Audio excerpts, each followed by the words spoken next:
All right, hey everyone, welcome back, or welcome. Tonight, as you can tell, I am traveling. I am in Cookeville, Tennessee, and I am here for fun this time, not for work. This is actually the second time I'm trying to record this video. The first one I recorded last night, the camera was a little bit more to the left of me, and I was like way over here. I'd spent a lot of time out of frame. It didn't work. So we're gonna do almost the same thing I did. Although in the last video I talked about Nashville, and I'm not in Nashville, I'm in Cookeville. So I'm talking a little bit about Cookeville. Cookeville is the county seat of Putnam County. It is named for Richard Fielding Cook, who was an early Tennessee pioneer. One of the largest draws of this area, I guess, would be manufacturing. That is one of the largest employers, as well as a hospital here. And it is a college town. So that's Cookeville. There's also a really cool camping area called Bell Ridge, which is about a 20-minute drive from Cookeville, just down the Interstate 40. And this angle's still weird. I'm just trying to figure out this whole angle because it's not working well for me this trip. But anyway, the gear for this evening shave, since I'm in Tennessee and real close to Nashville, I would be remiss if I did not use Hendrix Classics & Company Bay Rum. So using that, it is Hendrix Classics & Company is based out of Nashville by Pete Hendrix, is the artisan. So can't come to Tennessee and not use a Tennessee artisan, right? Now also in Tennessee is none other than my good friend Marion the Barbarian. So when I flew in to Nashville earlier this week, I'm here for the weekend. Flew in Thursday. The brush this evening is my, get this right here, Craving Shaving Chop Chop Trouble Brush. It's been a minute since I've used this one. Wanted to use a little bit bigger knot tonight.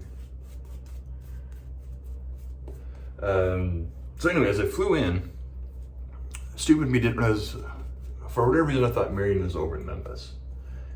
And he's obviously not, he's in Nashville. So I reached out to Marion earlier this week. I'm like, hey man, I'm an idiot. I kind of forgot you were in Nashville. I'm flying in Nashville on Thursday. What time do you get off work? I'd love to meet up for dinner if possible. So, my original intent was I was gonna arrive here early on Thursday.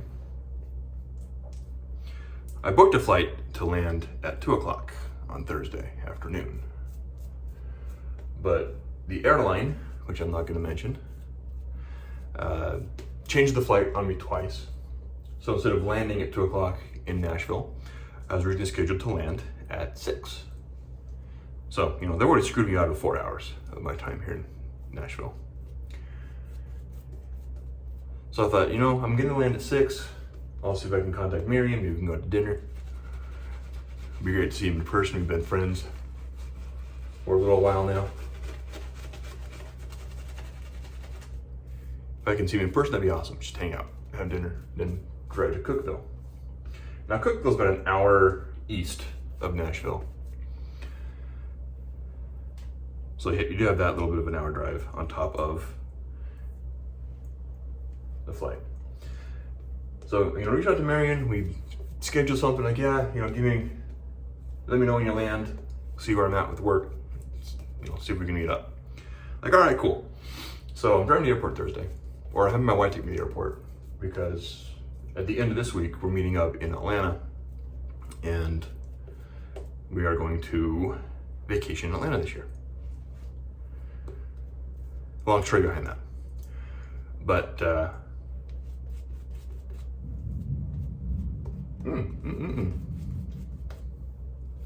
Not sure if you heard that good old southern thunderstorm coming through. That's gonna take a lot more water. So we're heading to the airport. We're just getting ready to get on the freeway a couple towns down from where we are, because we're heading south. And I get a notification from the airline. Like, hey, your flight's been delayed. been delayed an hour. You're not taking off at this time. You're landing at 7. Like, really? 7 o'clock? I was supposed to land at 2 o'clock originally. So I'm already pissed off. Tell my wife my flight's been delayed. She's like, well, we can stop, grab a bite to eat. You know, I'll get lunch and buy something in the airport.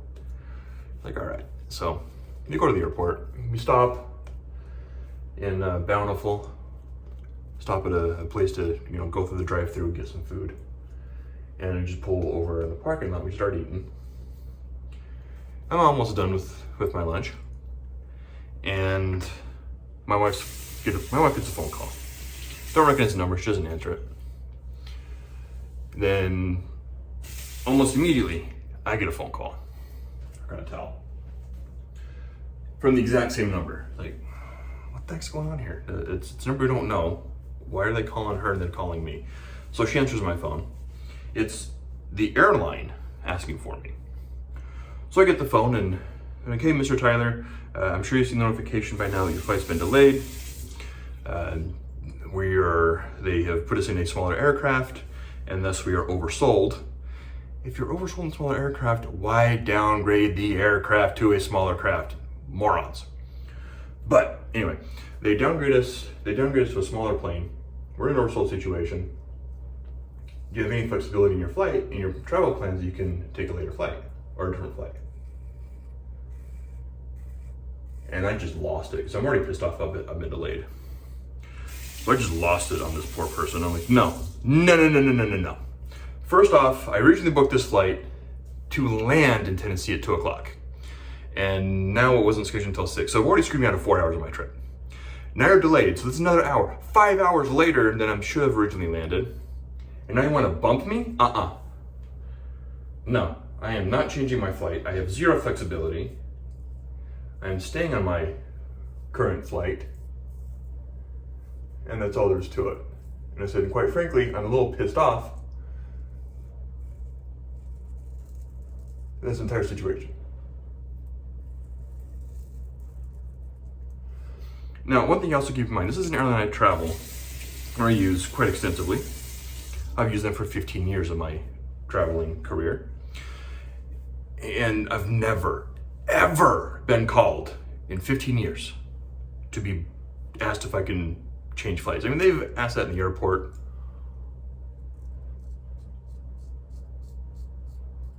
They've made the announcement at the gate going, hey, you know, we're oversold, blah, blah, blah. We're offering X amount of getting a gift card.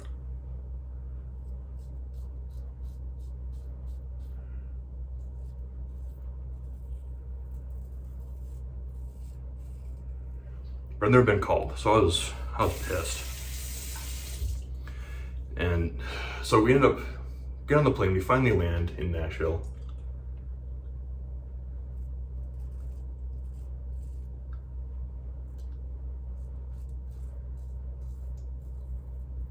I contact Rand, I'm like, hey, I've landed.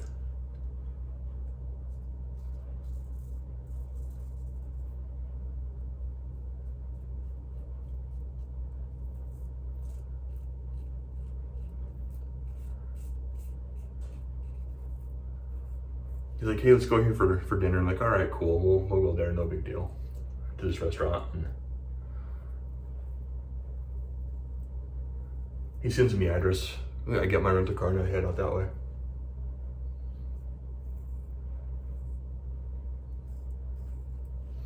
Get there, lobby's closed. So try to go to another restaurant, lobby's closed.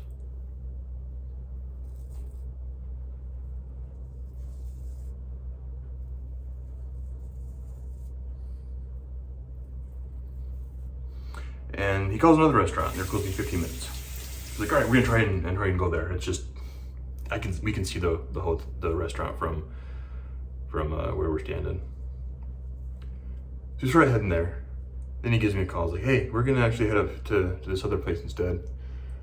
You know, they don't close that early. We'll go there. It's like, all right, cool. So we go there, sit down, eat dinner, hang out, have a good time, and end up leaving there a little bit after 9. So, you know, I've been there in Tennessee now for about 2 hours, and I have an hour drive to get to my hotel. So I get to my hotel about 10 o'clock last night.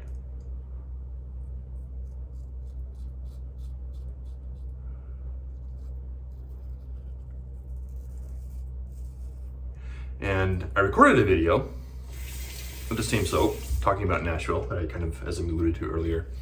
But the camera angle was just bad. It was just awful. I was always off frame. I was way over here. It didn't look good. This doesn't look that great, but I don't want to redo it.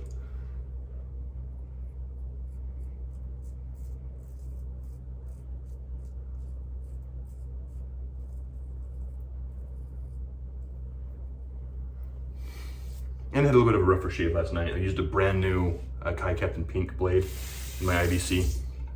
So now I have a second use, so it's a little smoother. Yeah, I watched the first 5 minutes or so of that video and I was like, nope, gotta redo it. It's not good. That's a good thing about doing videos every so often is if it's a really bad angle, because I'm traveling trying to figure out this mirror, this bathroom's up a little different than I'm used to.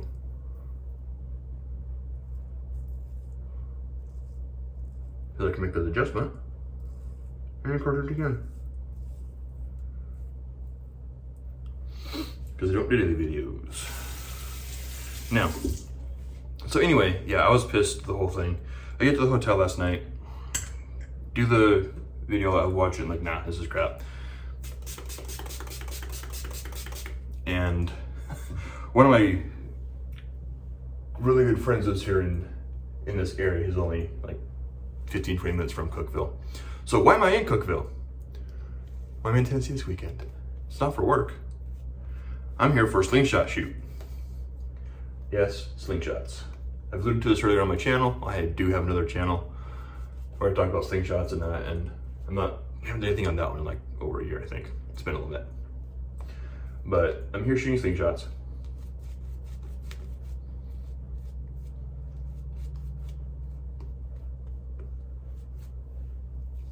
You're probably thinking, oh, you know, like the little wrist rocket you get at Walmart.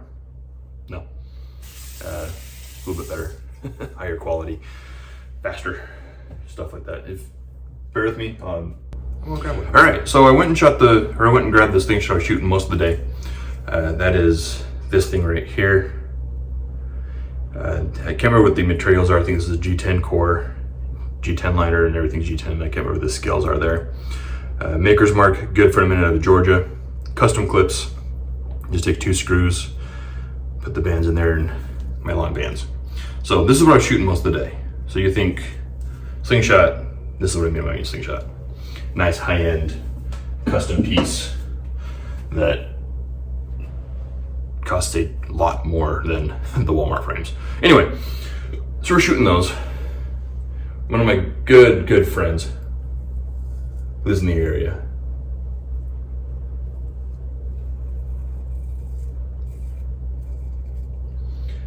So he came over. That's actually how we met, was through slingshots.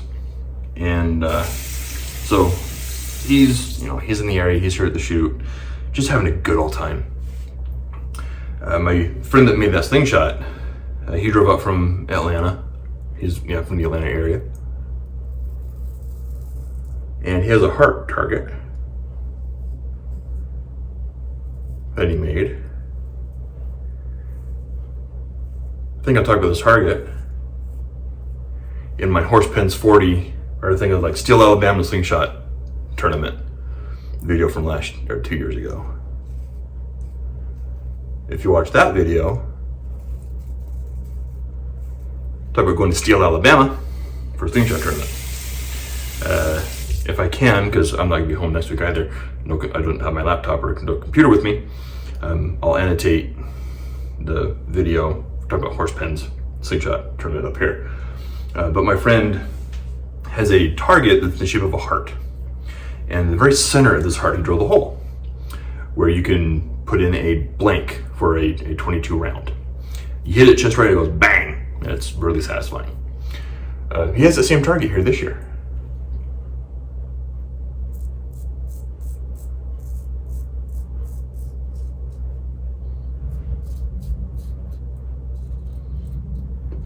And I wasn't sure if you had the blank in it today. So I was just shooting out of that, and this thing I just showed you. And All of a sudden, bang!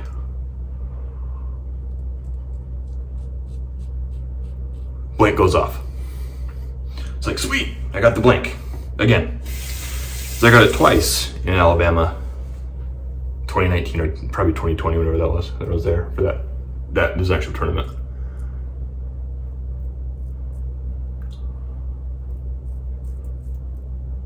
Like I said, this isn't a tournament.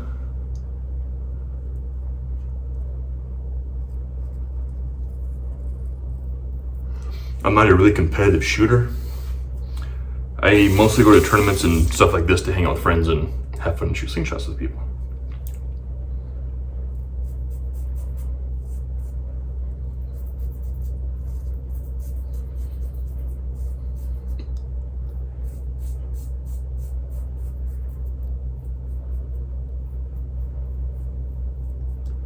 So that was fun today. Got to hang out with my buddy that lives in the area. I went and got decent barbecue sandwiches and just kind of hung out and had a ball. I'm not sure if you can hear that thunder, but this shoot is taking place at a place called Bell Ridge. And I was there tonight. It had gotten dark, so there's no shooting done because it's dark. There's no lights, and we put up the range where the campground told us to, but it was real close to a bunch of RVs. People trying to sleep, don't want to be shooting slingshots and going ding, ding, ding, hitting all these middle targets and whatnot. So there's no lights, but there's tons of people camping because most people here are local and they can either drive, be here for a couple hours. I'm the only idiot that flew.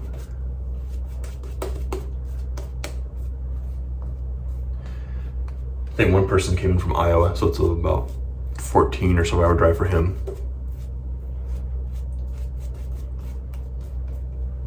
But yeah, I was hanging out with people I hadn't seen, at least since the last time when I went to Alabama for that the shoot down there. So I was hanging down there in the campground area, underneath the canopy, luckily, because a good old thunderstorm rolled in, and just a downpour. Like, well, I'm not leaving for a minute.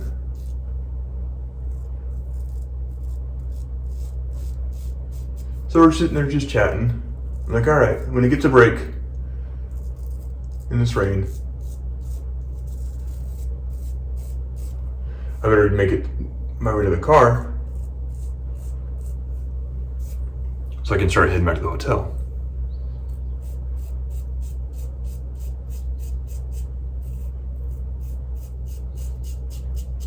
Got a little break in the rain. It's like, all right, cool. See you guys, I gotta go. I don't want to get drenched. So I leave the canopy, I get out there, like, oh, it's pitch black, like pitch black.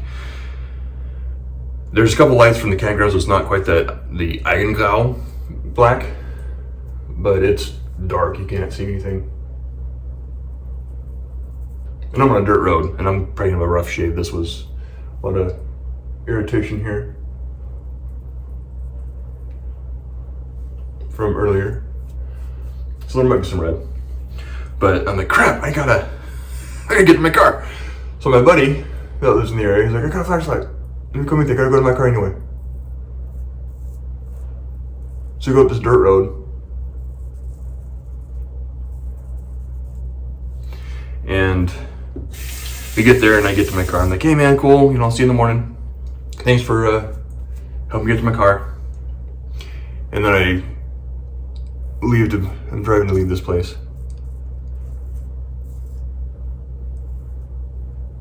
Maybe I could have loaded a little bit longer for this third pass, but lather's plenty slick. So I'm driving, hit the freeway, and the freeway speeds are normally 70 in this area, but there were times I was down to like 40 because it was just so heavy of a rain downpour.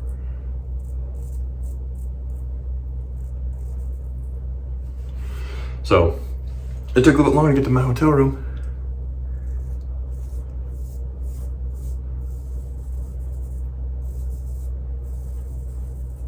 Than anticipated. But I'm going back tomorrow. I'm gonna have a heck of a good time. And look forward to hopefully next year when I can come back, because this has been a lot of fun, just a ton of fun. A lot of good friends in this area.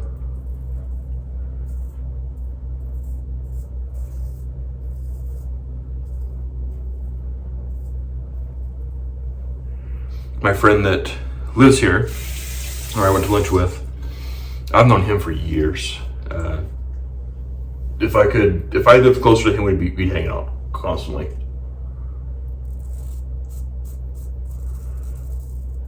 We kind of started this hybrid around the same time.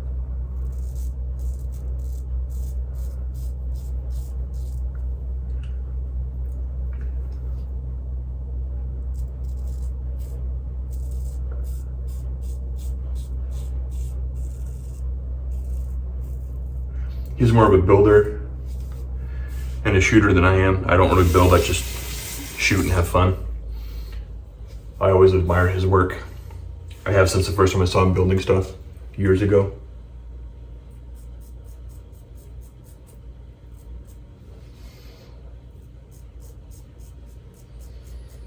Oh, this is the second use blade and it feels rough. I don't know if these just Kai Pinks don't work for me anymore. I need to switch back to feathers. I don't get these issues with feather blades.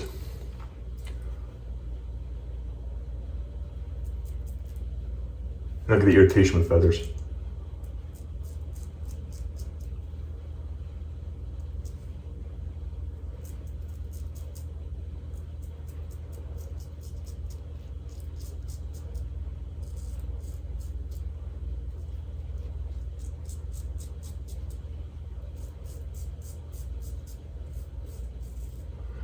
So anyway, yeah, this guy, and we give each other crap all the time.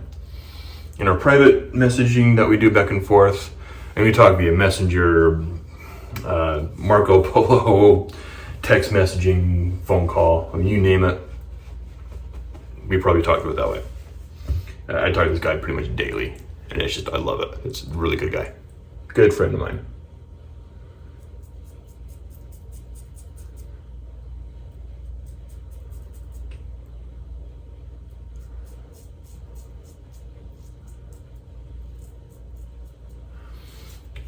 So it's always nice to come to Alabama, Tennessee, something, and wherever he's gonna be at one of these shoots, I try to get there as well, just so I can hang out with him and a couple other really good friends of mine. The guy that made that slingshot that I showed you, good friend of mine out of Georgia.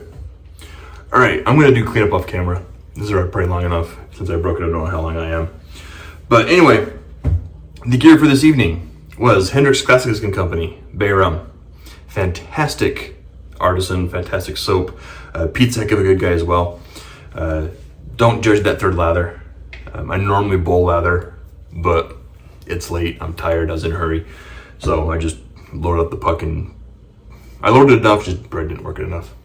Or maybe need to load just another 5 seconds or so. Doesn't take a lot. Still plenty slickness.